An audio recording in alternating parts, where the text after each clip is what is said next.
Hello, weekend drum warrior family. So this is welcome to the Chooch's drum closet.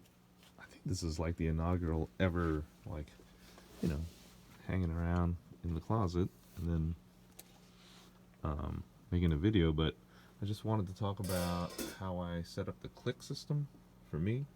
I use a Tama Rhythm Watch, and I use a, it's called an FS5U pedal. Usually I'll have, let's see, what is this? The phone jack go to, right here. A phone jack go to a DI box, and then go to front of house guy, and he'll feed it into everybody's in-ear mix. And this is for people who don't use Ableton or tracks, like on the iPad, say multi-tracks, stuff like that. But I might do another video because I hardly ever use that. I have not been in a situation where I use it a lot. But I've used this a lot on like top 40 gigs, these, with the little song starter, and it's really loud. First of all, I mentioned this before. I don't know if I've mentioned it, but I remember Phil Ellis and I talking about this.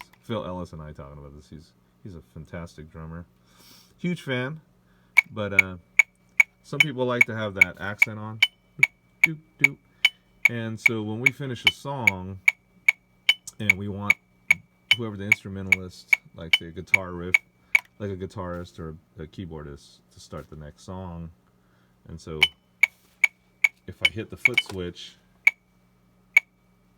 they'll wait for the loop to come around, and it's kind of like, it's kind of uncomfortable sometimes when they don't hear that first note and they're waiting for it. It's an awkward pause in between tunes. So what we do is we turn it off, so they can just jump in anytime, and they don't have to feel obligated or pressured to jump into the next tune on time on the one, right? So he come in anytime he wants. So yeah, what I do is generally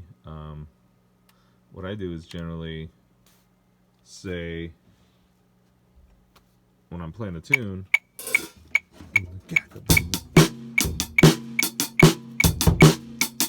wow, playing with one hand is a little hard. And then when we're finished with the song, my hands are playing the cymbals, but I'll hit this foot switch and I'll go into the next song, right? And maybe I'll do a ride thing just to keep the time for somebody and keep the momentum going. And then I'll sneak in and just go on my iPad. I'll go boing, and I know that the tempos are the same because the tempo here is the same, right? So in this case, it's "You're Gonna Miss Me When I'm Gone" by Brooks and Dunn. I might turn it up to eighth notes because it's kind of dragging. But that's how I go about using an analog click on a gig.